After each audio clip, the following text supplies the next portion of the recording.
Okay, these next few slides, I'm going to go over a lot of what-if scenarios, like what if something happens at your house, and eventually we'll get to the home invasion. The first one we put up here is, what if I see somebody at my neighbor's house? One thing that we know Neighborhood Watch is good with is getting to know your neighbors. So if you do know your neighbors, you will most likely know if that person is supposed to be there. That's probably the most important thing. If there's somebody at your neighbor's house and they're allowed to be there, you normally see them there, then of course you're not going to call us. If there's somebody in there that if you see somebody kick in the front door, okay, obviously you're going to call us, right? The problem, the gray area is what we kind of want to address, all right? Because sometimes you see something and you're just not sure, and you don't want to call us, and some people think that they're bothering us. Some people think that the person that they call about will be offended. Those are the gray areas that sometimes people hesitate to call. Bottom line in my mind is, if you're on the fence and you can't decide whether or not to call, and we will come check it out. That's what we're here for. So as Service Officer Plasick was saying, it's important to know what the suspicious person is doing. That really does make a difference to us when we respond to the call.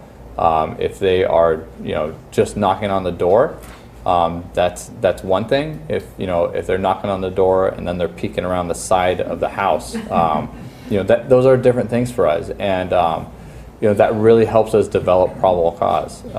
And when I say probable cause, that means that when we show up and we find the person, we can stop him and or her, and we can do more investigatively than we can if somebody just says, well, he just didn't look like, or I've never seen him before. We had one call up in the Monte Valley area where the person said, well, he went down multiple driveways, and he didn't have anything. He didn't look like he was selling anything. So that's good. It's like, okay, well, this guy's going to different houses. He's not visiting just one house. And then you want to get a description, which Service Officer Plasick just went over. And another thing that we can ask you to do is, sometimes there'll just be a car that's unfamiliar, and you might not think that person's with that car, but you've never seen that person and you've never seen that car. So if that's something you can mentally note as a description, that's something that could definitely help us. So then you can kind of make a decision to call your neighbor or call the police. If it's somebody kicking in the door, hopefully you call us first. If it's somebody where you're like, that person, I thought he was here last month, I'm not really sure, then if you know your neighbor well enough and you have their number, it might be more appropriate to call them first, honestly. If they don't answer, then it'd be good to call us next.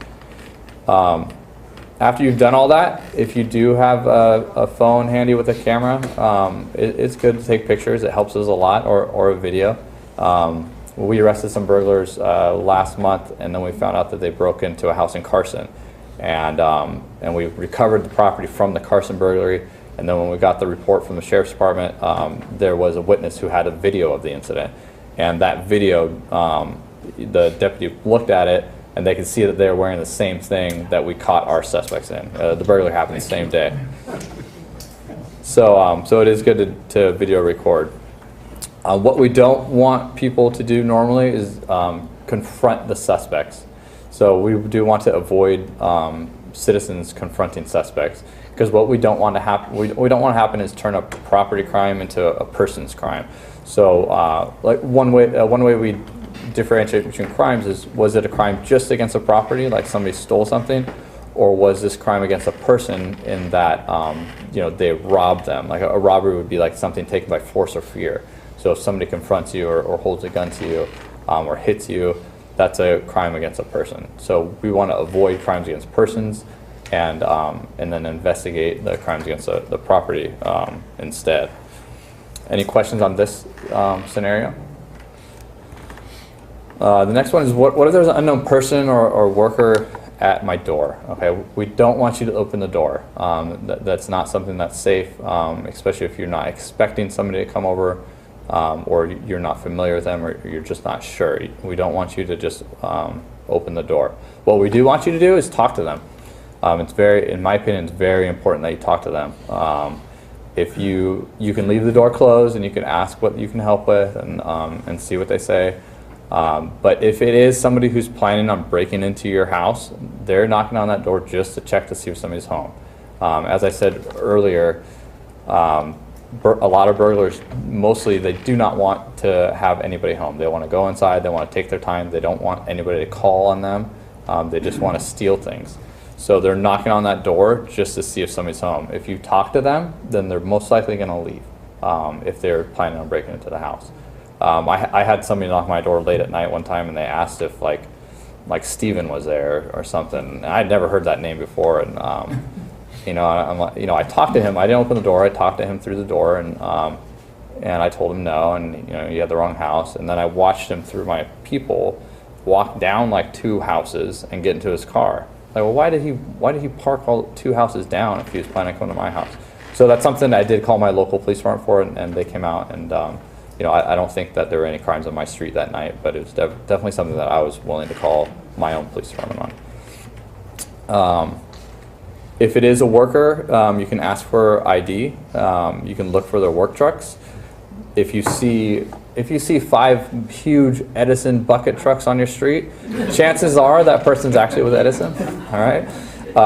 If you see one like 1990 or older Toyota compact truck with a magnet on it that says Southern California Edison contractor, he may be legitimate, but that's not somebody that I would open the door for. So you just might want to kind of look around and see what's going on. If you are uncertain, we don't want you to let them down your side yard. We do see, I haven't seen it up here in a long time, but I read about them in other cities. There's a kind of common scam where someone will pose to be a worker, they'll knock on the front door, they'll kind of entice you to come outside, bring you around the side, and they hope you leave your front door open or unlocked, and then 2 or 3 people will go inside the house while you're on the side and take things out of it, and then those people come out, and then the suspects who's asking you weird questions will eventually leave. So we don't want you to get enticed outside of your house. Yes, sir? Quick question. Realtors having open houses by themselves are vulnerable to people showing up. Yes. Anything they could do to try not to be by yourself. My sister's a realtor. My mom was a realtor. I totally get that question. It's a very reasonable question. I know that they tried not to be alone. They tried to have a friend or something with them. If it's not possible, the safest thing to do would just be, make sure the doors are open. So, or if that person tries to close the door, then it's probably time to get out. If you need to show them around the house to talk to them about it, you just need to be careful and be mindful of who's there. And realtors can kind of gauge people well, I think, and they could determine the best way to sell the house, but be safe at the same time. Does that help answer the question a little bit? Or have somebody there as well. That's the best thing. I know that my mom, when she was selling houses, my dad tried to be there as much as he could, just for safety, really. And if it wasn't him, then another realtor or something along those lines. Thank you. And last thing on this slide is you can call service providers to try to verify the work. You can try to call Edison. They usually have a good idea of who's doing work in the area, or Cox, whatever the service provider is. So as we kind of escalate here, what if someone's trying to break into my house, or what if somebody's in my house? If the person knows that you saw them and the confrontation has already taken place, then we want you to make as much noise as possible. You can yell at them to do something like "get out of my house" or "I'm calling the police." If it's already to the point where they know that then make as much noise as possible. It's usually, especially at night, it's so quiet up in Palos Verdes. If you yell, chances are your neighbors are gonna hear something, and hopefully somebody would call on that. Call 911, even if you just hear something. If you hear something break, or it's especially at nighttime and it's unfamiliar noise, we don't really want you to try to go out and investigate that. It's safer to allow us to do that. So you can call 911, let us know what you heard, let us know what's going on. and we'll get there as soon as you can. You can either leave your house, or if you can't do that, or if you have, for some reason, if you have kids, or you're just not able to get outside of your house, we want you to barricade yourself into a single room. So I have 3 small kids, so if it was me, I would get my kids all in the same room all together. Whether it's me going to their room or them coming to my room, I would get everybody in the same room. You don't want to be all spread out through the house, because then you don't know what's going on in the other rooms. If the person is inside your house, or you think they're inside your house, then you want to be as quiet as possible. One thing you can do to barricade yourself in a room is move a dresser or move a bed, or you can get a lock, a good lock on your bedroom door, things to that nature, to try to barricade yourself. Suspects will kick in doors, like interior doors. So the more you can put as a barrier in between you and the person is good, because that gives us more time to get there and hopefully keep you guys safe. If you have a panic alarm on your house alarm, or I should say panic button on your house alarm, that's a good thing to hit. There are a lot of house alarms nowadays have remotes, so you can have a remote next to your bed that will sound the alarm. You can also use your car keys. If your car keys have a panic button on them, you can do that, and the horn's going to go off, or your car alarm's going to go off. It's just making noise. It's making that suspect feel uncomfortable and that something else is going on. We do want you to pay attention to the sound, like are they talking to each other, or does it sound like there's more than one person? What does it sound like they're doing? Does it sound like they're just in the kitchen? Does it sound like they're moving through the house? Does it sound like they're knocking everything over?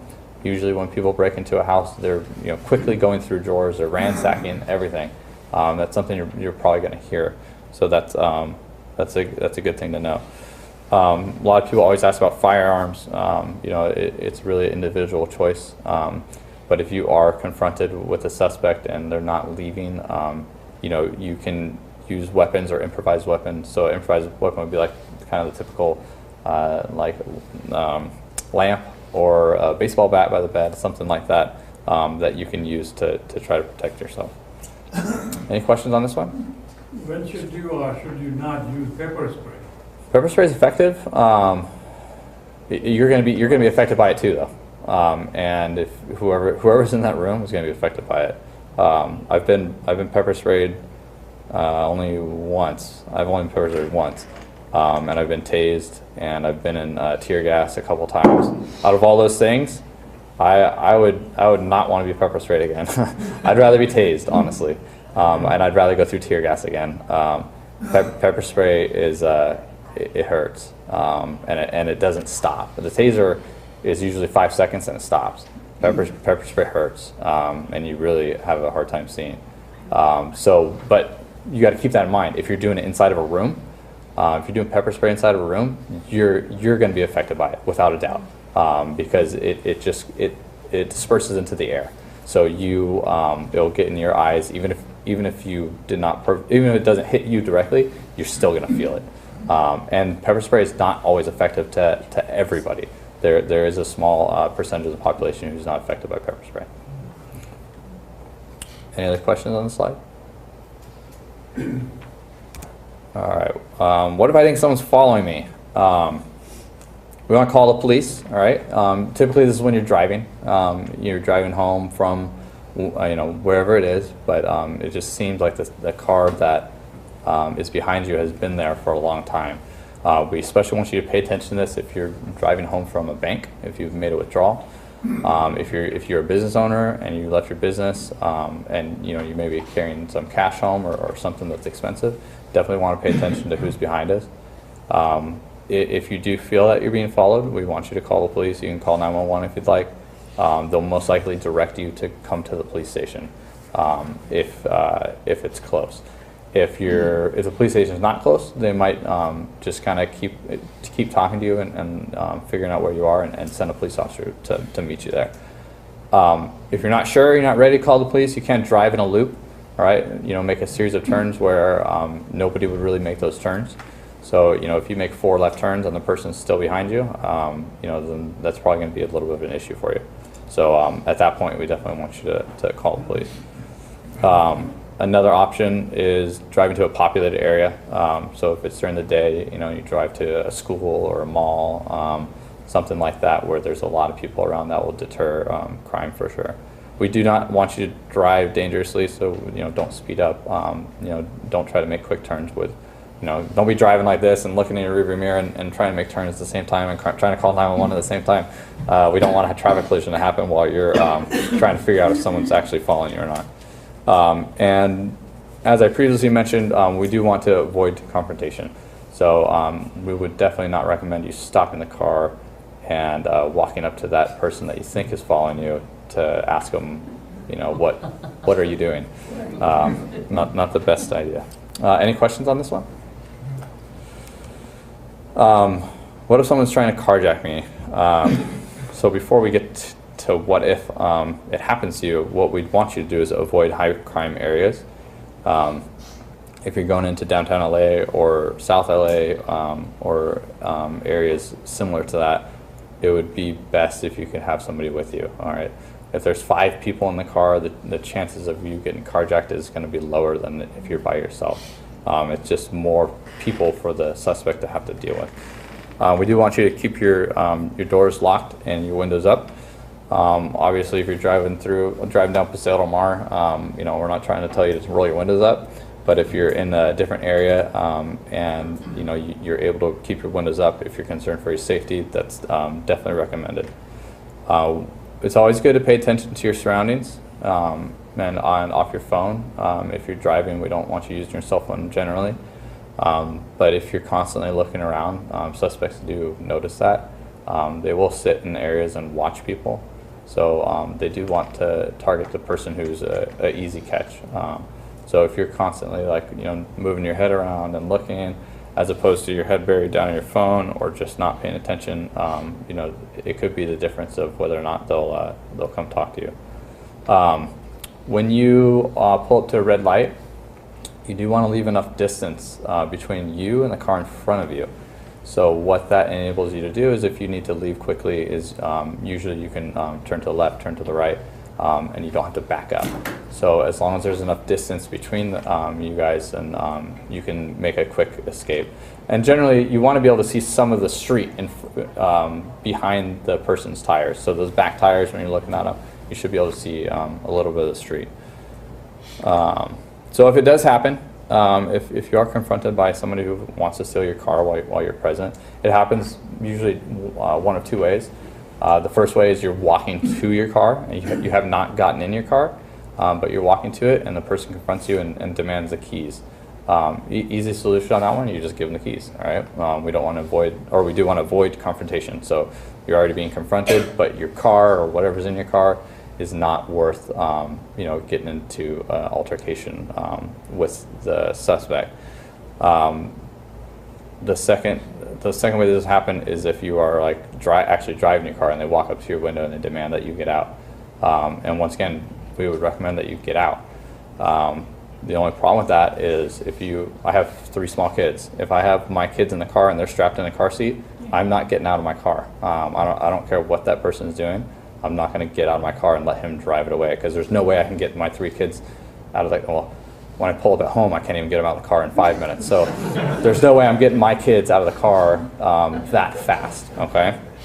So one thing they always stressed actually in the police academy for me was no secondary crime scenes. And what that means is, if something bad happens and there is a crime, no matter what it is, that's a crime scene. If it's a burglary, if it's a carjacking, if it's a kidnapping, you have one crime scene at that point. What we don't want is there to be another crime scene. That means that suspect was able to move you somewhere, and now there's a crime scene somewhere else. All right. So we don't want you to be moved. We don't want you to be kidnapped. So if it is the option, if you do not have the option of giving up your car because of somebody in your car, something more valuable than property, we want you to make as much noise as possible. It's definitely like an option. You can lay on your horn, you can set up your car alarm, and you could also drive away. So that's where that extra space at the stoplight comes in. If you have space to be able to turn your wheel slightly to the right and drive away from that person, that's what we would recommend. And we definitely want you to get away from those people as fast as you can. Any questions on that?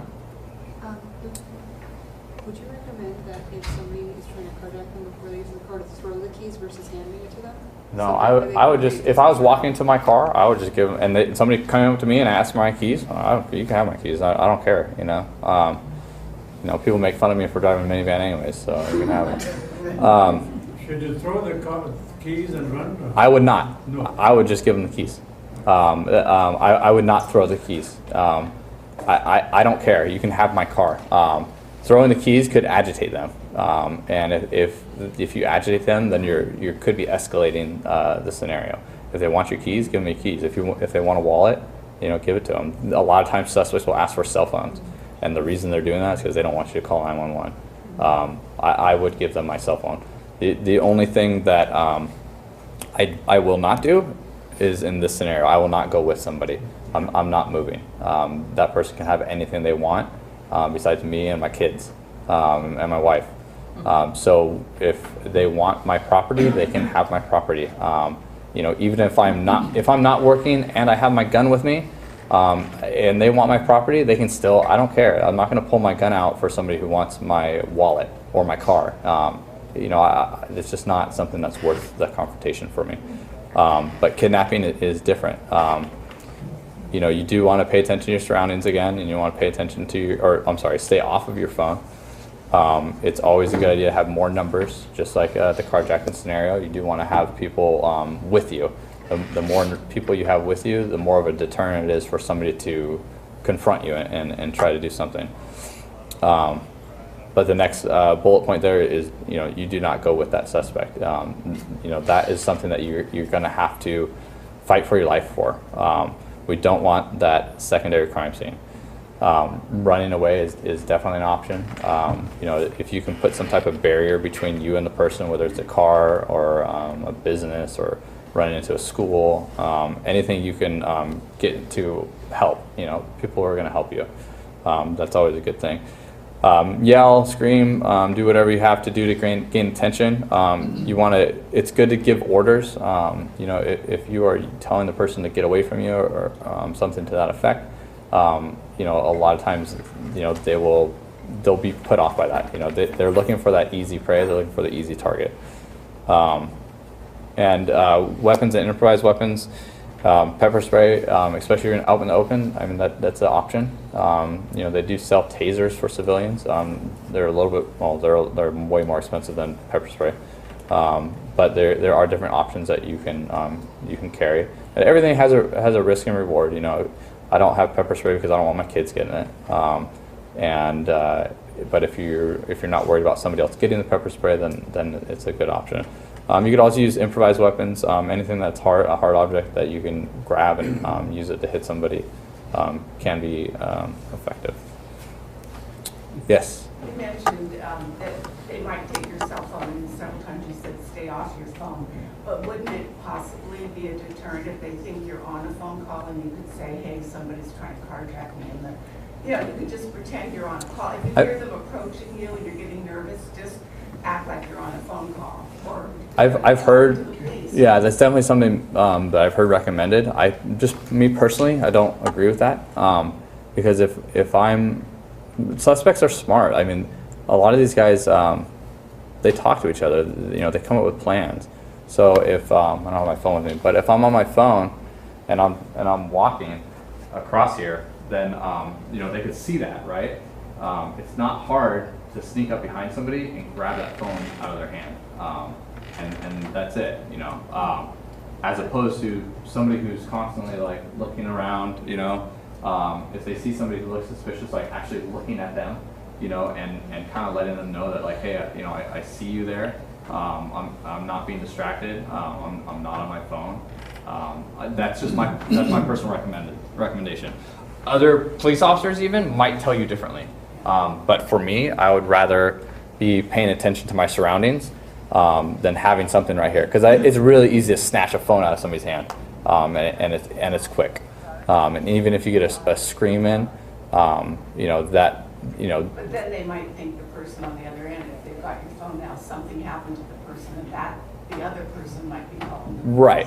But if they're trying to rob you like that, you're talking about a crime that's going to take it's going to take 10 seconds. So they're not, you know, even if that person on the other side of the line calls the police, they're not able, that other person on the other side of the line is not able to even give a description of what the bad guy looks like. And if they tend to, you know, taking your phone, which a lot of times they will, you know, you're not going to be able to get a description to the police until, you know, they show up, you know, if, at best. Also, they find some other car back. They think you're on the phone, they might pick another car. Yeah, it's possible. Like I said, some people do recommend that. That's just my personal recommendation is I would rather be checking my surroundings and looking around as opposed to being on the phone. Yeah. Any other questions? Yes. Is there one lane that's safer to be in? Let's say if you're going to be carjacked, is it better to be like in the left lane or the right lane? You mentioned if somebody comes up, you know, to the driver's side and you can pull to the right. And any lane that gives you an out, it's going to depend on the street you're on. You know, if you're on Hawthorne Boulevard where there's 5 lanes wide, you know, it'd be safer to be on either side, the left side or the right side, you know, not in the middle. But it also depends on the traffic. You know, if you happen to be on Hawthorne at 2 o'clock in the morning and there's not a lot of traffic, it's probably safest to be in the middle because that means that somebody has to approach you from further away. If it's, you know, if there's cars in every single lane, you know, you don't want to necessarily be in the middle because that, you know, gives you, you're kind of blocked in at that point. But most likely, if you're in that heavy traffic, that's not, usually people aren't going to do a carjacking in heavy traffic. One, they're going to have a hard time escaping. And second, there's going to be, you know, there's going to be 10 good witnesses. You know, 10 people who are probably going to call 911 and inundate the dispatcher with descriptions and everything.